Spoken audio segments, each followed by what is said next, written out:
Muy buenas tardes y gracias por invitarnos a esta importante actividad informativa. Y creo que la comunidad pues tiene hoy muchas herramientas importantes, entre esas estas, que también tienen un público que se preocupa pues por la información y estamos dispuestos a contestar pues, las preguntas de ustedes también. El objetivo obviamente de esta interacción, tanto con los seguidores de la opinión como con los periodistas que en este momento nos encontramos acá, es saber justamente cómo avanza todo este proceso en medio del paro de maestros que también ha sido vivido todos estos días en el departamento. ¿Cómo ha sido justamente el balance hasta este momento? Bueno, yo considero que siendo este un sindicato de profesionales como somos, además de ser profesores, también tenemos profesiones, estudios de derecho, de magíster, de una cantidad de procesos, pues consideramos que los debates deben ser también de altura. Por eso nosotros consideramos que el paro no es el fin de la organización sindical, ni de FECODE, ni de ASIMOD. El paro es simplemente una herramienta que nos entrega hoy una norma, que es el poder negociar con el Estado las condiciones en que se presta el servicio de la educación, siendo la educación muy importante, se considera que es un servicio esencial, dice el Estado. Sin embargo, no se ha reglamentado ese servicio. Nosotros tenemos una discusión de que debiera considerarse la educación como un derecho fundamental, y siendo un derecho fundamental, el Estado tendría que tener mucha más responsabilidad para los ciudadanos. Y el proceso de la educación pública en Colombia ha venido en un franco deterioro y ha llevado a consecuencias a unos maestros mal pagos, con unas prestaciones totalmente difíciles en la parte de la salud, sobre todo, y con un déficit presupuestal para tener la posibilidad de recibir una pensión en su momento muy grave. Yo les quiero comentar ya que tenemos una cifra de 86.5 billones de pesos que no existen hoy en Colombia para poder atender el problema prestacional de las pensiones de los maestros. Si este tema no se corrige, es decir, no hay una apropiación de recursos, vamos a llegar a un estado de crisis. Y esa crisis ya aparece en pueblos que no creíamos, por ejemplo en Noruega, en España, en Estados Unidos, donde ya hizo crisis el problema pensional. Entonces, esa motivación es la que nos ha permitido a nosotros decir, bueno, aquí vamos a tener definitivamente que hacer un par en el camino y hablar de claro al Estado y al país de las condiciones en que prestamos el servicio. Nosotros no tenemos por qué esconder ni el problema salarial, es un problema grave, el problema prestacional, el problema de dos regímenes en educación, uno nuevo y el antiguo, en un mismo estado haciendo el mismo ejercicio. Pues todo eso es injusticia lo que se ha creado. Por eso nosotros lanzamos el paro como un mecanismo, pero tenemos claro que nosotros buscamos definitivamente que se escuche y que se nos escuche, que se nos entienda los estudios que tenemos, porque el gobierno también los tiene, y logremos llegar a un acuerdo. Hoy pues nos anima por lo menos que ya el presidente ahorita mismo acaba de dar una indicación en el sentido de que debe dialogarse en medio del conflicto y que no se debe levantar de la mesa hasta tanto se llegue a una solución. Yo creo que eso faltaba hace rato. Son 56 días, digamos, en un pliego de peticiones, y pues tenemos mucha diferencia con la ministra, porque es que la ministra es díscola, es decir, ya ella no está aterrizando cifras, saca unos promedios que no sabemos de dónde los saca, no tiene claro el problema de educación en Colombia. Y entonces ahí nace la diferencia grande con una federación que tiene un peso, indudablemente 330.000 docentes. Si usted hace un balance, nosotros estamos paralizados todos en el país. Claro, un porcentaje muy pequeño de los que no son afiliados, pero el resto es una fuerza social. Ahora, de pronto nos interpretan mal, es que, a ver, ¿quién gana? Si la FECODE o el gobierno. Esos son las personas que no quieren una solución. Nosotros no. Nosotros estamos dispuestos, como dijo el presidente de FECODE, a sentarnos hoy a las 5 que citaron, o esta noche o mañana en la mañana. Nosotros estamos, y si hay acuerdos, levantamos el paro y ya, y nos vamos, y los días que se perdieron vamos a hacer intensificación, porque nosotros no estamos por perder el tiempo, estamos por buscar de verdad una solución digna para la educación y para los padres. Ahora, la situación no va a ser tan fácil en la negociación, porque es que la ministra cree que solamente es el problema salarial. El problema salarial es reconocido por el gobierno en un 22%. El año pasado lo reconoció en un estudio, en un monitoreo que hace el ministerio, lo reconoció los industriales a través de Compartir y lo reconoció la Universidad Nacional, que nosotros pagamos un estudio y le dio el 28.3%. ¿De qué es esa diferencia? De que, digamos, comparar profesionales del mismo calidad de estudios, y que hoy un maestro pues no es llamativo que entre a la carrera con 1.200.000 pesos, que es lo que ingresa un maestro hoy en Colombia. Entonces nos sacan una discusión que hay maestros que ganan 2.600.000, 300.000 pesos, pero eso, para llegar a ver, se necesitan más o menos entre 24 y 30 años, que nos llevamos nosotros en educación. Entonces ahí está la diferencia de una ministra que no sabe hacer promedio, y eso es lo que le gustó mucho al magisterio, que planteara que es que el magisterio le gana 2.500.000 pesos. Eso es falso, eso no es así.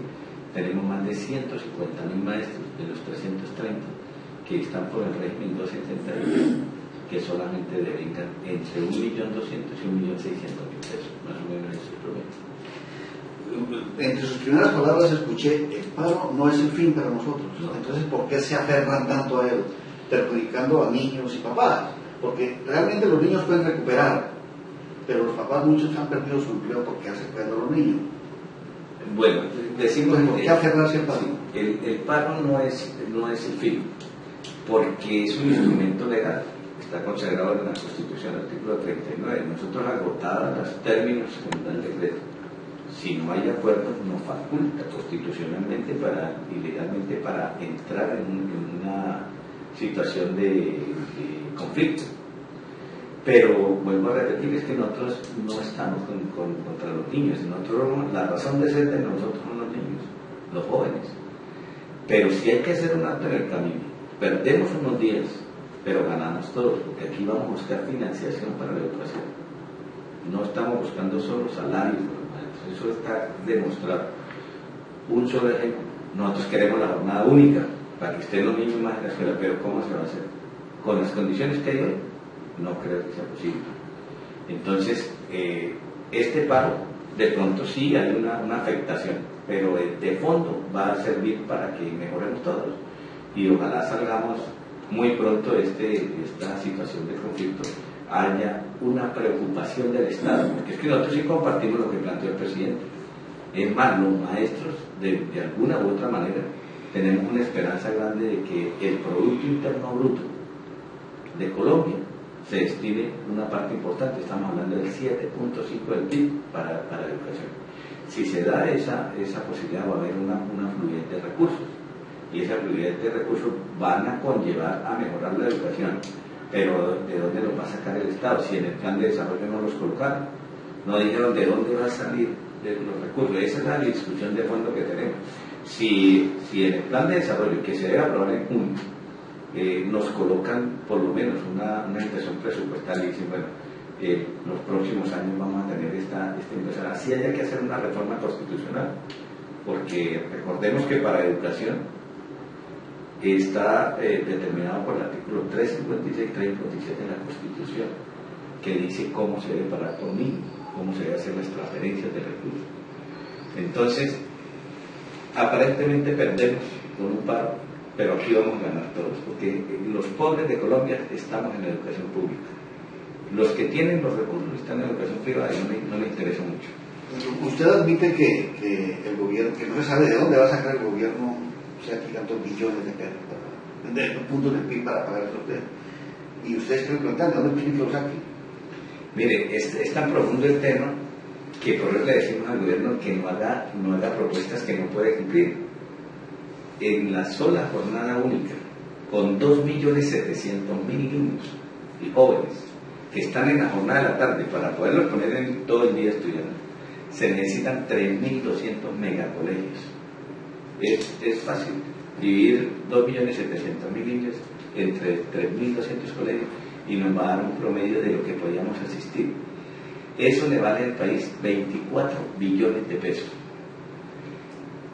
Colocar la tecnología, colocar la posibilidad de mejorar el salario de los educadores, porque no es lo mismo trabajar de 6 a 12 que de 6 a 4 de la tarde, como se va a plantear, digamos, en medio de la propuesta del gobierno. Entonces, ¿qué pasa? Los maestros se van a enfermar más, vamos a tener más conflictos. ¿Dónde está la salud del magisterio? Está en un caos en la salud, porque se contrató con empresas que no cumplen, porque el gobierno también incumple los pagos, porque no hay UCIs, porque no hay... Es decir, el problema de los maestros es muy profundo, pero de pronto la imagen que se ha querido brindar es que el maestro está muy bien, que el maestro gana bien, que no tiene problemas. No, nosotros tenemos problemas profundos, y por eso pensamos que si hay que hacer el salto en el camino, y con la fortaleza que estamos mostrando, porque estamos unidos, yo creo que como nunca antes el magisterio estaba hablando de una sola causa, porque ya llegamos a un momento muy complejo y tenemos que decir al gobierno que vamos por las condiciones de fondo. Ahora, ¿de dónde se buscan los recursos?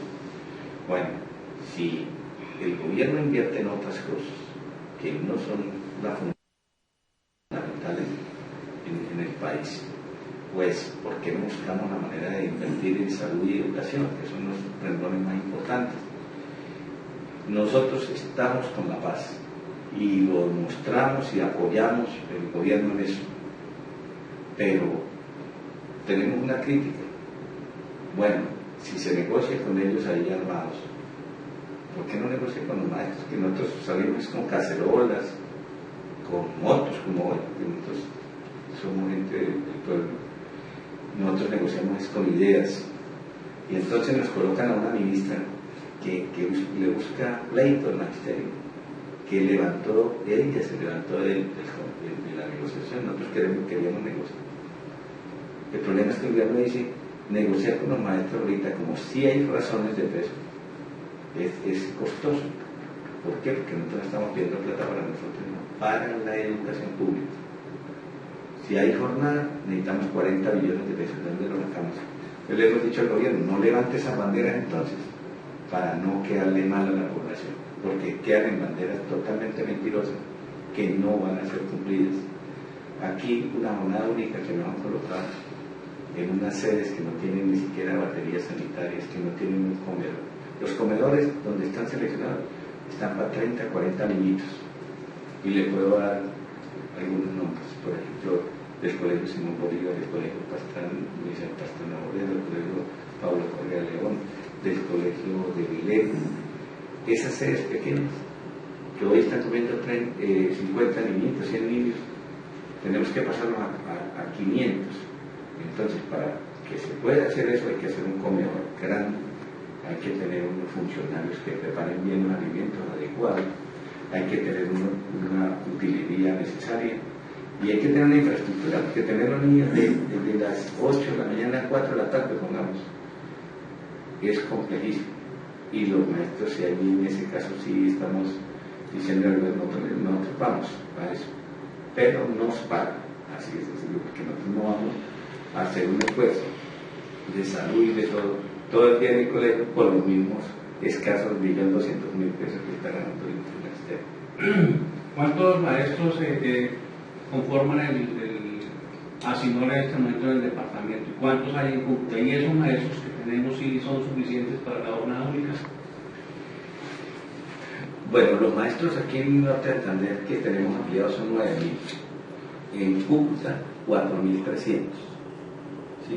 O sea, entre Cúcuta y el departamento somos 9.000. Los maestros no son suficientes por una razón, porque hay hacinamiento. Nosotros le hemos dicho al gobierno que para mejorar la educación hay que bajarle el número de estudiantes a esos cursos. Yo los invito a que hagan... Mire, La Opinión siempre ha tenido unos reportajes muy buenos, y entre esos, algunos años conocí cómo era la educación en Cúcuta, de verdad.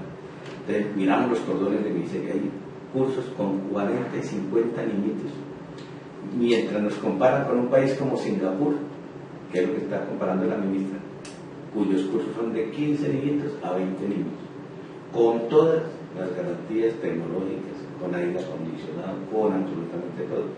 ¿Sabe cuánto gana un maestro en Singapur? 9,5 millones de pesos en comparación a lo que recibimos nosotros acá.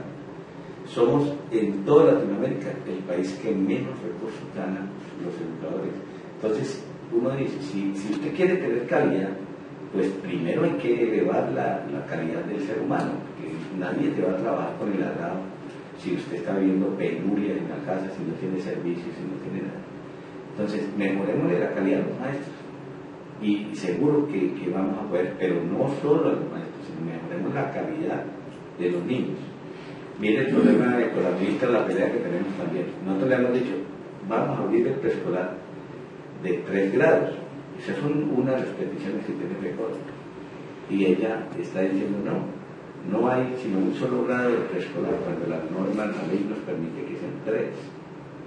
Porque si usted coloca a los niños en 3, de 4 años, de 5 años, de 3 años, pues vamos a tener un fortalecimiento de la educación, probablemente.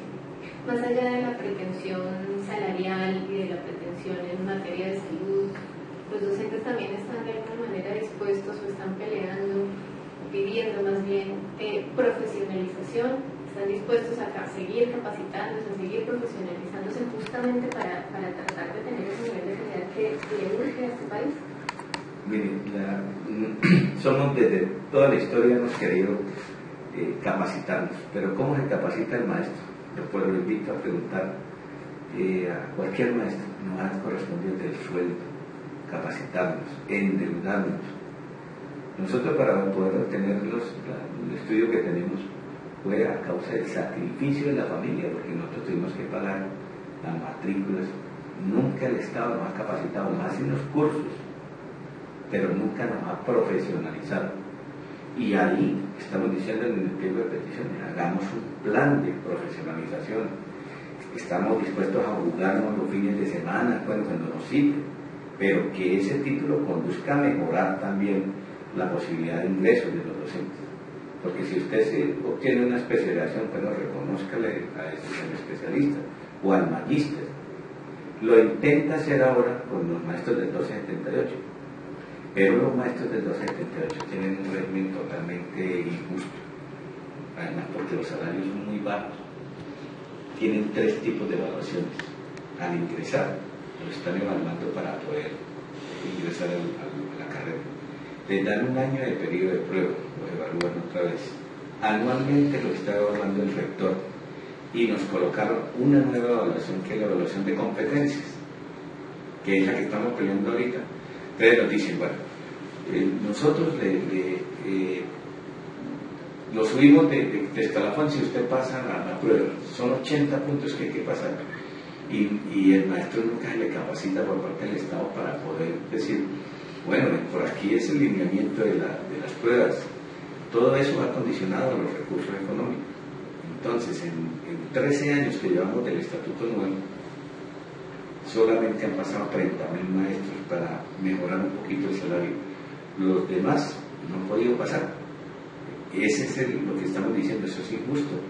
Es que usted trabaja 10 años y que hace ranqueado en el mismo sueldo, 1.200.000, 1.400.000 pesos, pues termina la gente desinteresada por la situación, porque es que no se puede trabajar con hambre en educación.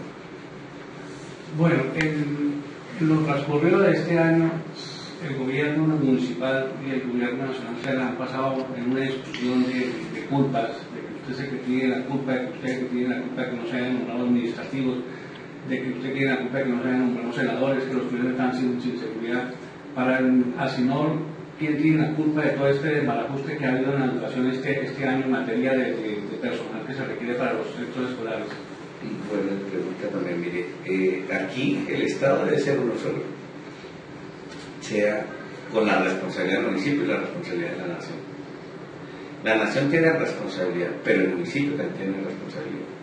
Es que nosotros no podemos seguir trabajando como estamos trabajando, es que es totalmente incoherente que prestemos un servicio de calidad cuando necesitamos 1.200 personas, hemos calculado nosotros, para que vigilen la institución educativa, para que hagan aseo.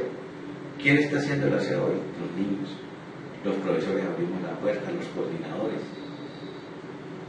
Yo hago el ejercicio porque no me he retirado de la institución a pesar de ser el presidente de la organización. Y me toca abrir el portón del colegio porque no tenemos celador, son 7 sedes. Y no hay un solo celador en el colegio.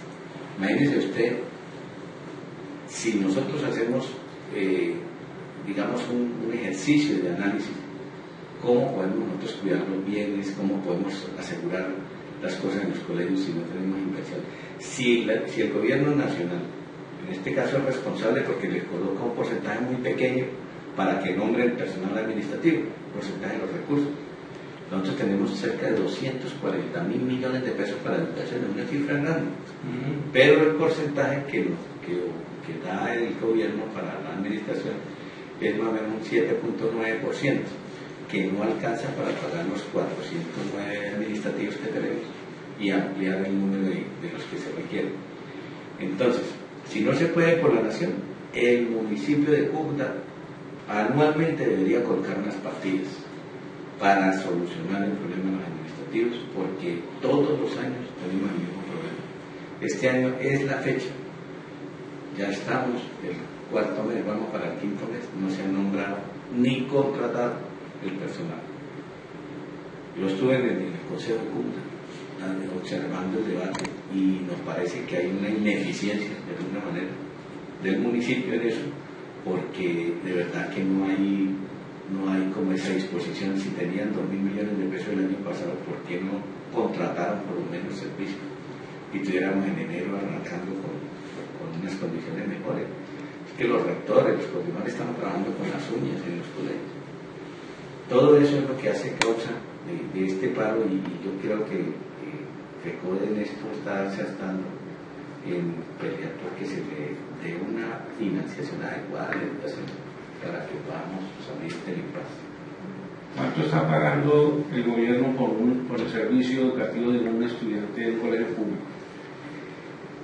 Pues es relativo, ¿no? Porque el gobierno al municipio le puede estar pagando 1.700.000 pesos, 1.500.000 pesos, pero eso no llega realmente porque la situación es, ese pago comprende todo: el personal administrativo, el personal de planta, el personal, los gastos por calidad, y por eso llegamos a esa cifra de 240.000 millones de pesos. Para nosotros es insuficiente, porque y ahí salen los recursos de gratuidad también para lo que nos reconoce el Estado a nosotros en una cuenta aparte que le llega a los colegios.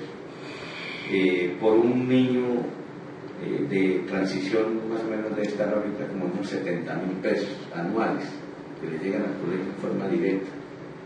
Un colegio como el nuestro, que tiene 3.000 docentes, 3.000 niños, y para un total de 105 docentes le están llegando 200 millones de pesos, y 200 millones de pesos para cancelar lo académico, los servicios, todas las responsabilidades que tienen el mantenimiento de una planta de personal, de 7 plantas de personal, son muy insuficientes. Eso no es suficiente. Pues creo que un colegio así debería tener por lo menos unos 1.000 millones de pesos para poder decir que va a ser obligado para administrar, no miseria, sino una cosa de verdad importante para mejorar la educación. Usted debe recordar cuando hace unos años, 20 más años, los maestros duraban 3 o 4 meses sin recibir su salario, porque eso se lo demoraba el Estado. Sin embargo, usted relaciona los ingresos salariales con el deterioro de la educación. ¿Cuándo fue buena la educación en Colombia? La educación en Colombia no ha sido mala tampoco. Mire, yo creo que el problema de la educación es la interpretación que le están dando hoy del modernismo, en el sentido de calificar la educación. La calidad de la educación referida a pruebas, ¿sí? Porque ese es el referente que tiene el ministerio. Si el colegio da resultados en la prueba PISA, en la prueba Saber, entonces el colegio es de calidad. Pero nosotros vemos que la calidad es otra. Es decir, para mí la calidad tiene que verse en todo el contexto de la palabra. Por ejemplo, calidad sería que el niño de transición llegara y encontrara un salón adecuado, encontrar unos materiales adecuados, unos pupitres adecuados, una batería sanitaria adecuada. Ahí empieza la calidad, no es el resultado último. Claro, lo que estamos haciendo desde preescolar conduce a un mejoramiento de la calidad. Si a mí me preguntaran qué era mejor, lo anterior a lo de acá, yo diría que no es completamente cierto que antes la educación era mejor, porque eran mejor los profesores, no. Yo pienso que en la medida en que se desarrolla la ciencia y en la medida en que hemos tenido nuevos factores, digamos, de procesos en el mundo, pues la educación cambia. Ya hoy los maestros no pueden ser apóstoles, así como eran antes, pues, con una irrisoria salario. Pues hoy las mismas condiciones se tienen una liberación de vida. Y entonces uno dice, yo viví épocas, yo soy antiguo en esto, yo está diciendo que para llegar a la 14 categoría ya llevamos cerca de 30 años de ejercicio. Y entonces nosotros nos demoraban el salario y era la pelea permanente y era el paro los maestros. Otra vez los maestros en paro y nos decían, ¿no les han pagado? Entonces, ahorita nos preguntaron, ¿no les han pagado? El pago sí, pero el problema aquí, la pelea es otra. La pelea es porque se mejore la educación en Colombia y se mejore la dignidad del trabajador. Es que nosotros no podemos seguir teniendo maestros simplemente, digamos, como trabajadores rasos por razón de su ejercicio, porque somos profesionales, porque tenemos un ejercicio muy diferente. Miren que el trabajo físico es muy fuerte, pero el trabajo intelectual es más difícil. Yo pienso que si la gente entendiera que el 10% de los maestros en Colombia tiene problemas mentales, es decir, ya están psiquiátricamente tratados. ¿Por qué? Porque es que el ejercicio de los muchachos hoy es muy difícil. Yo he invitado a algunos funcionarios que cuestionan el papel del maestro. Le digo, mire, hago una cosa, yo soy coordinador académico del colegio. Le digo, ¿por qué no se queda un ratico con los muchachos? Y me cuento. Van y dictan una charla y salen aburridos a la hora. 40 muchachos con problemas en su casa, con una indisciplina terrible, con un deterioro de condiciones de relaciones humanas. Eso es muy difícil y nosotros nos toca ese curso, pero tenemos que atender otro curso y otro curso.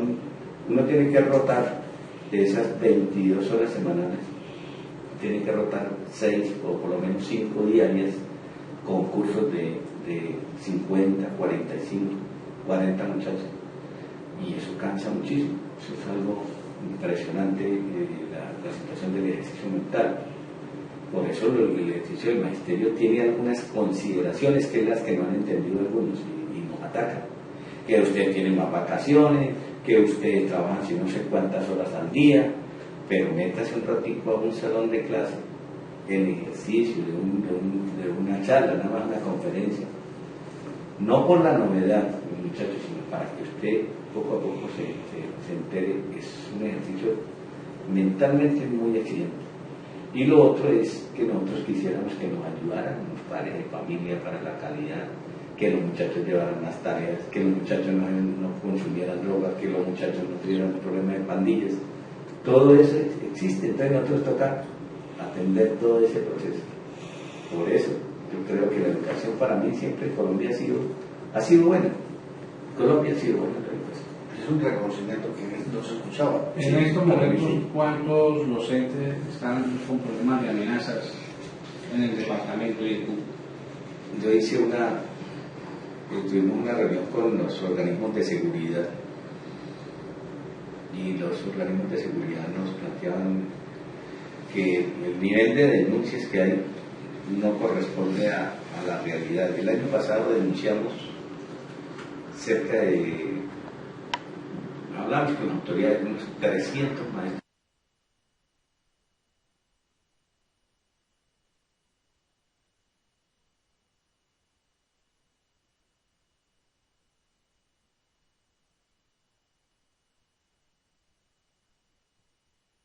Hacer una marcha el año pasado y bajaron un poco las amenazas. Las autoridades tienen muy fincado el criterio de que esas amenazas son de la cárcel, nos han dicho, pero no, es que el gremio ha sufrido mucho. Por ejemplo, hay cifras que de pronto para una persona normal no son grandes. Nosotros llevamos en los últimos años en Colombia la más grande cuota de sangre que ha puesto el magisterio del mundo. Somos el premio de todo el mundo que ha sufrido 1.004 docentes asesinados en Colombia. Tenemos más de, por lo menos, tenemos más de 5.000 maestros hoy desplazados, amenazados. En el norte de Santander el año pasado sacábamos la cuenta de más de 130 maestros con problemas muy graves de seguridad. Todo esto es complejísimo. Se da más en unas zonas que otras, pero nos extrañaba el año pasado que incluso en zonas que eran muy apacibles, como Toledo, Pamplona, Cucutilla, hasta Villacarpa, que no penetraban las organizaciones al margen de la ley y tuvimos gente presionada. Y todo esto crea zozobra y todo eso afecta de alguna manera la educación. Y yo vuelvo a repetir que la educación en Colombia es buena, porque, vuelvo a repetir que me llamó la atención la reacción, porque ¿en qué se mide la educación? Por ejemplo, el nivel de Colombia de obtener grandes científicos ha sido reconocido, mejor que Venezuela, mejor que en muchos países. El problema es que nosotros medimos con dos raseros diferentes. Nosotros medimos la calidad de la educación por la inserción de los muchachos en la calidad, por la profesionalización, por los diferentes profesionales que estamos emitiendo. Y de pronto el Estado lo mira es por las pruebas. Por las pruebas. Es que la prueba PISA para la ministra se volvió una enfermedad, por eso ahorita está tan preocupada, porque el 5 y 6 presentan a los muchachos la prueba PISA. Dice, bueno, y en medio del paro yo cómo hago para salir bien librada. Pues yo creo que ella tiene en las manos con el gobierno nacional que se puedan presentar esas pruebas. Nosotros esperamos que llegue muy rápido la solución. Existe una cifra que me llama la atención: 1.004 maestros asesinados. En Colombia. En Colombia, claro. ¿Por enseñar lo mismo que usted enseña? ¿O por qué más? Buena pregunta y capciosa también, pero de todas maneras le voy a decir algo. ¿Yo qué enseño? Yo enseño ciencia, enseño amor, enseño valores. Eso es lo que han enseñado los maestros. El problema de Colombia es que se estigmatiza mucho la gente. El gremio, por ejemplo, es muy perseguido porque piensa, digamos, de manera diferente a los partidos tradicionales. ¿Sí? Pero nosotros, muchos consideramos, entre esos nosotros, que en Colombia tiene que haber pluralidad de ideas. ¿Y por qué no nos afiliamos muchos a los partidos que trabajamos de acuerdo y todas esas cosas con ellos? Porque consideramos que son responsables de todo ese debate que hay en el país. La clase política, en su gran mayoría, tiene muchos pecados y nosotros creemos que debe emerger unas fuerzas alternativas, democráticas. Somos totalmente contrarios a los violentos. Nosotros no compartimos la violencia ni de izquierda, ni de derecha, ni del centro, ni de ninguna parte. Nosotros somos claros, los maestros somos rebeldes de causa, pero no somos violentos. Yo nunca compartiré, mire, tengo la camisa blanca porque esta tarde en la marcha de antorchas vamos a reivindicar la paz de Colombia, nos jugamos por la paz. Entonces, ¿por qué asesinan a los maestros? Porque luchan, porque no pensamos igual, porque también necesitamos que cambie este país, que los ricos cedan para que le den paso también a los pobres. Esos son los pensamientos. Si eso es delito, entonces yo creo que están asesinando, es la verdad, en Colombia, porque yo no creo que los maestros merezcan ser estigmatizados por eso. Y por eso tuvimos alguna controversia con la opinión, y quiero dejarlo aquí claro, porque en ese editorial que se hizo nos pareció unos señalamientos muy crueles con el magisterio, es decir, que prácticamente nos colocan como formadores de extorsionistas, ¿sí? Y eso nos dolió muchísimo a los maestros. Nosotros hemos querido, incluso con la casa editorial de acá, entrar en un diálogo para que volvamos por el camino de la dignidad, el respeto a los maestros, de considerar a los maestros como seres humanos valiosos, que estamos entregando también mucha experiencia, y la vida de nosotros así es eso, los niños. Y uno al ver una editorial de esos nos dio pues angustia, desazón, y usted vio que ayer los maestros estaban indignados pues con la casa. Sí, pero también hasta que existía la confianza de que sabían tolerar, como estaba diciendo, ¿no? De que se debían respetar las ideas ajenas también. Entonces no había ningún inconveniente. Tengo una pregunta. Con un salto, un salto de 40 billones, una inversión de 40 billones para el plan, ¿qué garantía tendría el Estado? ¿Qué garantía tendría los padres de que también habría un salto equivalente en la calidad de educación?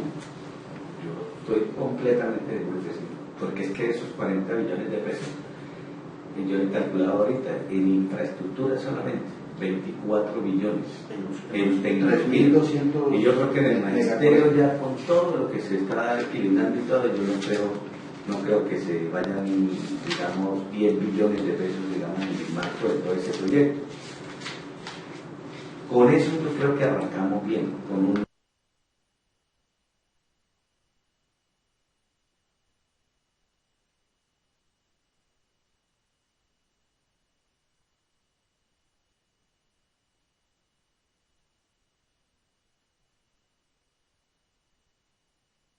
la educación no es como lo están pintando, que es totalmente mala. Yo digo que la educación es buena y podríamos llegar a niveles de excelencia, a niveles de resultados, incluso de los resultados de la prueba, pero también de la conceptualización de la educación con una inversión de tal naturaleza. Y yo creo que ¿de dónde vamos a sacar los recursos? Hombre, hagamos la paz. Eso es lo que hemos dicho y por eso hemos respaldado al presidente en eso. Hagamos la paz. Y esos recursos de la guerra metámoslos en la educación. Si logramos quitarle tantos recursos a la guerra, porque el Estado tiene que invertir porque hay una guerra, entonces vamos a trasladarle a la salud y a la educación y vamos a vivir más cómodamente. Tengo una pregunta pendiente de hace rato. ¿Por qué la reticencia a la evaluación por competencias? No es cierto. No es cierto. Nosotros, pero si lo vemos en los documentos que dicen que no quieren ese tipo de no, pero le explico bien. Nosotros no compartimos la evaluación sanción, ¿sí? Una evaluación que se haga tiene que ser para mejorar. Si nosotros evaluamos a los muchachos, consideramos que es un proceso integral para ayudar a que él adquiera las competencias. En este momento lo que hay es un remedio de evaluación, es decir, la evaluación es presente un examen. Si usted lo pasa, yo le pongo 30.000 pesos más para ir ascendiendo en la escala, o 50.000. Si no lo pasa, se quedó ahí estancado. Eso es sancionatorio. Pero si usted me dice, voy a evaluarlo en su ejercicio, que es lo que hacen también. Sí, voy a evaluarlo en su ejercicio. ¿Cómo planea usted las clases? Lo capacito. Y además después le pido resultados, le mejoro su condición salarial. Pues el que no sea maestro de profesión tiene que rentarse y salirse del sistema. Pero el maestro de profesión tiene que llegar. No nos oponemos a la evaluación, pero que sea una evaluación diagnóstica, que nos ayude a detectar las falencias, que nos ayude a capacitarnos, que nos ayude a nivelar de alguna manera el conocimiento, porque el maestro tiene que ser un hombre estudioso, comprometido y que sea capaz de hacer una proyección de cambio. Quiero decirles que la evaluación está consignada en la Ley General de Educación del año 94 y esa ley la íbamos a aprobar nosotros. Una de las luchas, nosotros hemos dado dos luchas muy importantes: la Constitución del 91 con los estudiantes y con la reforma que se hizo, luego la lucha por la Ley General de Educación. Después tuvimos un gobierno supremamente contrario a los intereses del magisterio, que fue el gobierno de Uribe, y viene ahora un proceso en el que estamos diciendo, vámonos por la jornada única por recursos, vamos con la mejoría de los salarios de los maestros y vamos a ganar para que haya más calidad en la educación. Usted plantea un escenario de que insistimos con el tema de la calidad. si hay infraestructura, si hay herramientas, si hay elementos para que los niños y los docentes tengan con qué prepararse y educarse. Eso de alguna manera sería similar a lo que ocurre en los colegios privados, ¿no? Que tienen una infraestructura mucho mejor, pero los maestros tampoco es que estén ganando un montón de plata y aún así responden con la calidad y aún así obtienen resultados muy superiores de los que se obtienen en la educación pública. Incluso hay casos, no sé, de docentes que dictan clases en la mañana en una institución pública y en la tarde en una privada. Ustedes como maestros también estarían dispuestos a digamos, tratar de mediar para que ese tipo de situaciones no ocurran más, que sea un maestro en cada institución, que no se esté dando esta dinámica de que estén en un lado y en otro, ganando doble salario, qué sé yo. El maestro, en las condiciones que tiene, se rehúsa y le toca trabajar en 2 colegios. Yo conozco profesores que trabajan hasta en 3 cosas, trabajan en la tarde en un colegio, en la noche en la universidad. Bueno, yo no sé a qué horas tienen tiempo para su casa y su descansar. Si le colocamos un salario digno al magisterio, podemos trabajar todo el día. Nos quitamos la angustia de trabajar. Yo creo que aquí el problema es de verdad de humanismo, de entender de que no le alcanza el salario a los maestros. No a todos los maestros. Hay un estrato de maestros que son antiguos, que tienen unas condiciones un poco mejor. Y son los maestros, de alguna manera, que han logrado llegar a ese punto después de muchísimos años de sacrificio. Como lo recordaba aquel amigo, nos pagaban con botellas de aguardiente, con muchas cosas, con un apostolado terrible. Bueno, pero yo comparto con usted de que si el maestro le paga más, debe dedicarse en forma exclusiva a su institución. Si el maestro recibe un salario profesional, pues no tendrá justificación de ser otra cosa. Y vamos a trabajar todo el día. No nos ponemos que trabajemos de la mañana hasta la tarde con los niños. Eso sí, que no la pongan como ahorita, un remedio de jornada única, donde le dan 40 minutos para que coman 500 niños, 40 minutos. Que la ministra nunca ha pasado por un comedor público. La ministra es hija de cuna de oro y es una persona que ha tenido todo para alimentarse. Vaya, meta 500 niños en 40 minutos, ¿dónde les va a dar de comer? O sea, yo creo que en eso sí está totalmente en contra de la calidad. Ahora, un niño de transición, ¿sí?, con un profesor de los que tenemos hoy en estos 40 minutos, y arrancamos de una vez con clase de matemáticas, porque esto es para intensificar matemáticas, lenguaje y ciencias. A la 1 de la tarde no somos capaces de dedicar clase, porque se queda dormido el niño, y se lo puedo garantizar, porque nosotros hemos trabajado 30 años con los niños. Los niños quedan dormidos. ¿A dónde nos vamos a acostar? En el pupitre. Miren que en los colegios privados tienen salitas para llevar a dormir a los niños, tienen hemerotecas, tienen aparatos para ver películas de ciencia, ¿no? Tienen todo. Entonces, claro, para mí más que todo la calidad se refiere a las condiciones que le prestan la institución, ¿sí? Y el docente, en eso puede usted tener razón, pareciera ser que le pone mucho más empeño a lo privado, porque le ponen unas normas así como muy radicales que en lo público, y eso no debería ser. Es decir, aquí tenemos que equilibrar la discusión también en que tenemos que hacer un propósito. Si nos pagan bien, nos dan las condiciones, el magisterio tiene que cambiar y comprometerse con todos los perros a mejorar también la educación. ¿Y se estrecharía el nivel de exigencia también? ¿Y estarían dispuestos a acatarlo? Claro que sí. Nosotros estamos dispuestos, nosotros somos, a pesar de ser sindicalistas, somos supremamente responsables. Nosotros, la pregunta de nuestro colegio y como coordinadores, nosotros nunca aceptamos que la gente llegue tarde, que la gente se vaya, que la gente no trae, no, señor.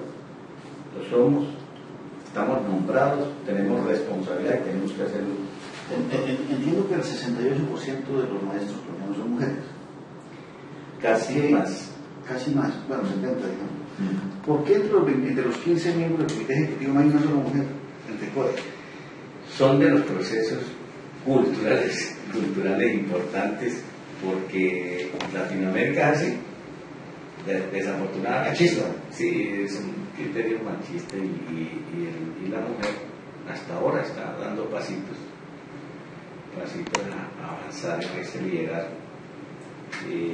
Esperamos tener muchas mujeres ahí en FECODE, en la CINOR, y no solo ahí. Debería ser el 70%, ¿no? 70% debería ponerse las pilas, pero el problema es que la mujer siempre tiene, digamos, como preocupaciones de mayor esfuerzo, de responsabilidad con su hogar, con sus cosas, entonces siempre como que le deja la tarea a los demás. Es decir, la tarea a que el hombre salga a estas actividades propias del sindicalismo, esto no es fácil. Esto es una tarea que ha sido estigmatizada y ha sido muy señalada. Y nosotros le decíamos al comandante de la policía, yo lo he dicho públicamente, es que hoy ser sindicalista para algunas personas todavía muy dogmática de su pensamiento es sinónimo de ser de la guerrilla, ¿sí? Y ese concepto lleva a que maten dirigentes, se quedan cosas, y yo le puedo garantizar que el marco de lo que uno entiende hoy en el magisterio, en la dirección del magisterio, repudiamos ya las condiciones de violencia de todas las índoles que hay en Colombia. Sí, entonces, yo creo que ese tipo de cosas, digamos, no son las mejores. Y la mujer, repito, poco a poco va saliendo y ya, por ejemplo, en la Asamblea de Delegados, en el Congreso de Rectores, ya hay muchas mujeres y que están avanzando, ojalá podamos tener. El problema tampoco es que si son mujeres o hombres, yo considero es que quien dirija tiene que ser que interprete mejor colectivamente las cosas para hombres y mujeres. O sea que las mujeres no interpretan bien colectivamente las cosas de los maestros. No digo eso, sino que si es una mujer la que está dirigiendo, interprete cabalmente, indistintamente que sea hombre o mujer. Para mí lo más importante es que tenga claro el concepto del género humano y que le haga el bien a todos. A mí es indistinto que me dirija una mujer o que me dirija un hombre. Lo importante es que tenga claro el horizonte, que equilibre el derecho, que la mujer tenga el derecho, que se supere el machismo, que se supere la forma excluyente de ser y que podamos compartir, porque somos complementos. Y en eso sí, no quiero ser como la reina de belleza, no, para mí son complementos y nos tenemos que ayudar. Desafortunadamente Latinoamérica es machista y eso hay que reconocerlo. Las mujeres no votan por ellas mismas, no se creen entre ellas. Bueno, hay un poco de factores que de verdad afectan mucho la posibilidad de que surjan nuevas caras en el marco de todo, en el marco político, en el marco sindical, en el marco gremial y todo. Y si mañana en una elección de Asinor hay una mujer que disputa la presidencia, usted, a pesar de tener el respaldo mayoritario, renunciaría, declinaría sus aspiraciones en favor de esa mujer. Yo creo que en la lucha igualitaria, no habría que pensarse en renuncias. Para mí es que tenga la legitimidad de las bases que debe dirigir. Eso son las leyes de la democracia.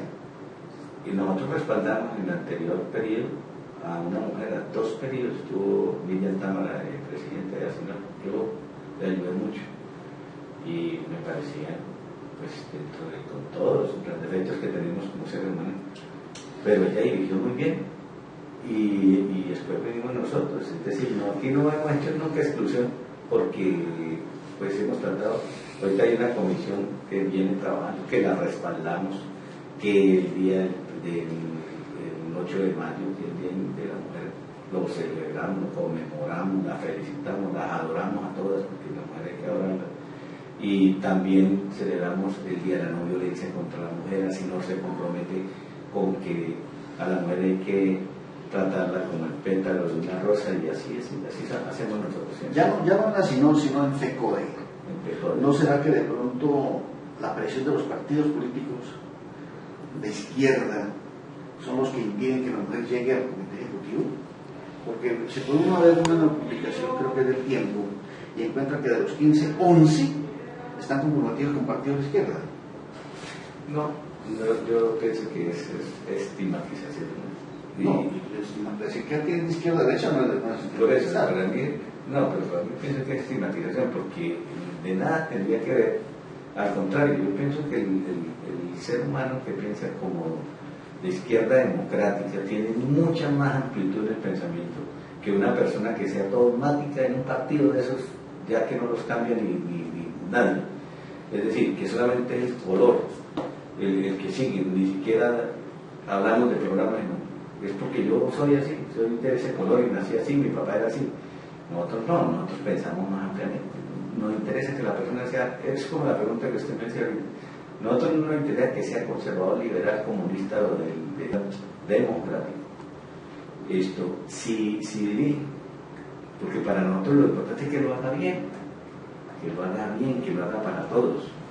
Y más, por ejemplo, en una organización. Pero yo sí me resisto a creer que entre, no sé, el 70% de las mujeres de CODE no haya una que se destaque y que sea líder y que pueda llegar a, no a la presidencia, pero sí al menos al comité ejecutivo de CODE. Me resisto a creer. Sí, lo he oído. Pero no, pero en este momento son 15 hombres. Ah, sí. Sí, pero no ha sido como para mí el problema. Yo veo que tratar de estigmatizar a la CODE porque no hay mujeres en la dirección de pronto todo este proceso, pero vendrán mujeres y ojalá lleguen muchísimas para que se pueda cambiar, pero eso tampoco cambiaría si no cambia la mente del ser humano en una posibilidad de que se cambien las cosas. O sea, no veo dónde está la razón de decir, es decir, buscar el equilibrio entre hombres y mujeres, sí, pero que sea, no la dirección. No, que sea mejor por acá o por acá, eso huele a lo mismo. O decir que es más chimbo por acá o más chimbo por acá. Es equilibrio, darnos la garantía a todos y ojalá que pudieran haber por lo menos 50% o 70% de mujeres en la iglesia. Bueno, señor presidente, así no, yo también tenía una pregunta hace rato ahí, pero ¿en qué condiciones en estos momentos están recibiendo sus clases los niños campesinos de Cuba? ¿Hoy en el pago? No, bueno. Desde que empezó el periodo, ¿en qué condiciones han recibido sus clases? Yo pienso que en el área de Cúcuta, por ser tan cercana a la capital, no es tan pronunciado el problema. El problema para mí está más en la zona, por ejemplo, de Catatumbo, donde prácticamente los muchachos llegan, los profesores llegan contratados, y eso sí que menos ganan, porque esos son maestros de 700.000 pesos y con unas condiciones muy difíciles para la prestación del servicio.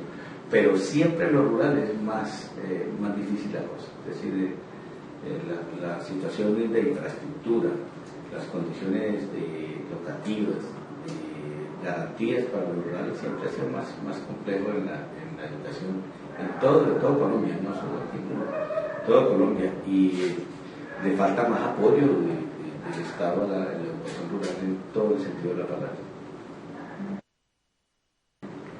En el sentido de la formación política que de alguna manera tiene que hacer un maestro con sus estudiantes, ¿qué es lo que hace Sinorte en el caso del norte de Santander? Nosotros no orientamos en esa parte, somos muy respetuosos democráticamente con los estudiantes. Nosotros no tenemos currículos ocultos, nos regimos por los programas del gobierno. Tenemos una visión crítica que es diferente, ¿sí? Una visión crítica, porque no masticamos entero, sino que nosotros mostramos la realidad de las cosas. Pero en ningún sentido, nosotros ni podemos participar en política en las clases, pero sí la Constitución nos dice, vamos a estudiar democracia. Entonces en democracia formamos líderes, formamos razonamientos. Por ejemplo, un líder como los de hoy, muchos líderes como los de hoy, que se pegan a la corrupción, que se pegan al erario público, todo, pues allá lo que hacen es crítica. Cuando si vamos a ser dirigentes, peguemos también por una situación de unos mínimos éticos.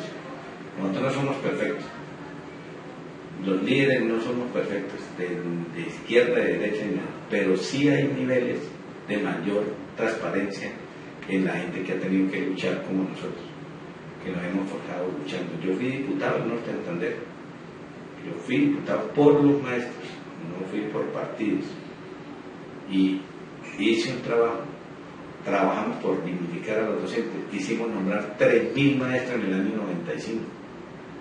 ¿Por qué? Porque les dio garantías, se estabilizaron.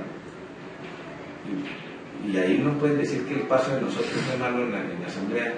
Compartíamos con liberales, con conservadores, yo era independiente, fui el primero que entré como maestro a eso, y no he tenido problemas ni de seguridad, porque la gente sabe que yo soy un hombre de principios democráticos, y no utilizo, digamos, esto como para que se le dé la estigmatización que es amigo de la guerrilla o que es amigo de los grupos. No, nosotros rechazamos toda acción que sea violenta en Colombia, y creemos que el debate ideológico sí es importante. Por eso decimos que hay que formar una nueva clase política en el país que sea crítica, que sea constructiva, que sea transparente, que por lo menos logre llevar los destinos de lo que es la política, que es buscar el servir a los demás.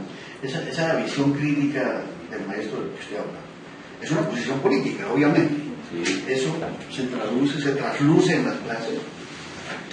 La formación crítica debe traducirse indudablemente, claro que sí, tiene que traducirse, pero no en la crítica de criticar si el gobierno de turno está haciendo o no haciendo. Para mí la crítica es una conceptualización muy profunda de hacer las cosas bien. Y usted como líder, mañana, si tiene esa responsabilidad, hágalo bien, no utilice el poder para hacer cosas que no debe hacer. Entonces la formación más en carácter humanista y en carácter de tener un cerebro claro. Por ejemplo, ¿por qué no poder decir en medio de la elección del personero estudiantil? Es una forma de hacer de una manera democracia. Nosotros a la colegio no permitimos que le den dádivas a los muchachos, ¿sí? Que el personero le entregue cosas, que le haga fiestas, que le haga cosas, porque ahí estamos acostumbrando. Entonces siempre nos propugnamos porque voten por el programa que tiene el muchacho, y así debiera ser como se debiera formar a los nuevos líderes. Lo que pasa es que entre las personas dogmáticas y quienes pensamos de una manera libertaria, pues nunca nos vamos a poner de acuerdo, porque los unos piensan que son los buenos porque sean más de derecha, y quienes pensamos más hacia el sector democrático, entonces nos creemos malos. Nosotros consideramos que esos dos factores deben en algún momento llegar a pensar en que todos tenemos ideales diferentes, pero que nos tratemos bien, que nos tratemos correctamente, que no nos agredamos y que no nos armemos en violencia, porque eso no es posible en el país. El hecho de tener eventualmente una jornada única implicaría volver a ese viejo dicho de que el colegio es el segundo hogar, porque los niños van a pasar mucho tiempo ahí. ¿Ustedes estarían dispuestos a convertirse nuevamente en los padres y formadores de esos niños? Nosotros somos los segundos padres, eso no ha cambiado. Nosotros sabemos más, los estudiantes nos tienen a veces más confianza a nosotros que al mismo padre, porque si él viene de un hogar disfuncional, muchas veces nos confían muchas más cosas a nosotros seguimos siendo los padres, y si nos toca más tiempo vamos a hacerlo. Es decir, para mí no sería ningún problema siempre y cuando se remunere adecuadamente. Pero ¿sabe cuánto le están ofreciendo a un docente así para que trabaje 2 horas? Por la categoría de escalafón. Entonces, un docente que gana, por ejemplo, 8.000 pesos diarios, eso es lo que va a dedicar más. Si son 2 horas diarias, son 16.000 pesos, y el transporte y el almuerzo. O sea, si uno puede hacer calidad. Y yo quiero también aprovechar una situación que nos parece también interesante en la discusión. Muchos han considerado y han dicho que de pronto buscar la carrera del magisterio es la oportunidad de la vida, ¿sí? Y se equivocan. hay muchos ingenieros que están llegando, porque eso es algo que tampoco tuvimos de acuerdo, que le abrieron las puertas a todo el mundo para que sea profesor. Es que para ser profesor, nosotros los normalistas, los licenciados, los que hemos tenido facultad de educación, pues tenemos una estrategia pedagógica formadas, conceptuales. Entonces entran personas totalmente de afuera, muchos valiosos porque aceptan la cosa, pero otros consideran que no están a las mañanas. Liliana Limón pregunta si hay otros que tienen 2 y 3 pensiones y no dejan trabajar. Bueno, el problema de las pensiones, que hay maestros que incluso estando trabajando están pensionados, recibiendo la pensión del departamento, de la nación. ¿No es cerrarle la puerta a otros maestros, a los nuevos? Bueno, en el marco de la discusión del beneficio que tengan los educadores, consideramos nosotros que el periodo en que el maestro obtiene una pensión y puede seguir trabajando, desde el año 80, desde el año 1980, de ahí para adelante, son 35 años que no ha existido ya ese derecho. Pero es justo que un maestro que se gana 1.700.000 pesos, ¿sí?, y que le tiene la oportunidad de mejorar su condición de vida en los últimos años, pues si ya hay una condición legal, me parece que es apenas oportuno, por lo menos de que mejore su condición de vida. Eso no limita, porque es que el Estado no puede condicionar eso. Yo pienso que, yo lo compararía con su salario, ¿sí? Si usted viviera con 1.700.000 pesos para las responsabilidades ya de atender muchachos en la universidad, para atender un poco de cosas, entonces el nivel de vida, ¿dónde está? ¿Dónde se quedaría? Para que el maestro pueda recrearse también, para que pueda tener una casa digna. Pues son los últimos años, eso ya se acabó, ¿sí? Ya prácticamente estamos terminando esa franja. Esa franja es muy pequeña. El gran número de maestros son de una sola pensión. Eso es una pensión que se consiguió desde el año 1913, que era una bonificación. Una pensión, entonces podía trabajar y recibir la pensión, un derecho que ganó ella. Pero ya viene prácticamente liquidándose esa parte. Profesor Hugo, no habiendo más preguntas, muchísimas gracias por haber estado con nosotros a través de @opinionweb. Gracias a las personas que interactuaron, retuitearon, estuvieron pendientes de esta transmisión, y pues nos veremos en una próxima oportunidad. Ojalá haya una salida pronta a este paro de maestros, y pues sus palabras finales para despedirse. Yo creo en la paz y creo en la educación. Nosotros nos la vamos a jugar por la paz para el postconflicto. Ese es un factor muy negativo. La guerra es un factor muy negativo para que mejore la condición humana en Colombia. Hay que acabar la guerra y hay que invertir lo que estamos gastando en la guerra, en la educación. En eso compartimos muchísimo las cosas. Los sindicatos nos la jugamos por eso, por lo menos en los que representamos al magisterio. Casi en su totalidad, pudiéramos decir, de las direcciones que yo conozco. Yo soy miembro de la Junta Nacional de la Federación, y allá yo conozco que todos le apuntamos a eso. Nosotros condenamos los hechos de guerra, la barbarie, todo venga de donde venga, y necesitamos abrir esa compuerta, pero que salgan los que están en armas hoy y no nos maten, nos dejen hacer política, que los dejen trabajar en los diferentes espacios para construir una sociedad en paz. Nicaragua, El Salvador, el mismo países hermanos que han tenido conflictos, Uruguay y demás, todos esos países han surgido a través de acuerdos, y por eso necesitamos definitivamente transformar eso en educación. Pero quiero finalizar también diciendo una cosa: nosotros no somos los responsables del proceso ya de formación del niño solamente. Los medios de comunicación han desinformado mucho, o sea, han malformado los procesos. Nosotros podemos estar diciendo muchas cosas al muchacho en el colegio, pero si afuera los medios de comunicación nos ganan, prácticamente la pornografía, el problema del vicio, el problema de las condiciones en que se desarrollan los seres humanos, nos ganan la pelea. Eso no es culpa de los maestros. Los maestros tenemos dignidad y allí hacemos nuestro papel. Pero si los medios masivamente nos ganan, ellos son muy responsables también de ese proceso de pérdida de valores en toda la sociedad. Muchas gracias a ustedes. Yo estoy dispuesto a compartir opiniones. Me agradan mucho todas las preguntas que me hicieron. Gracias.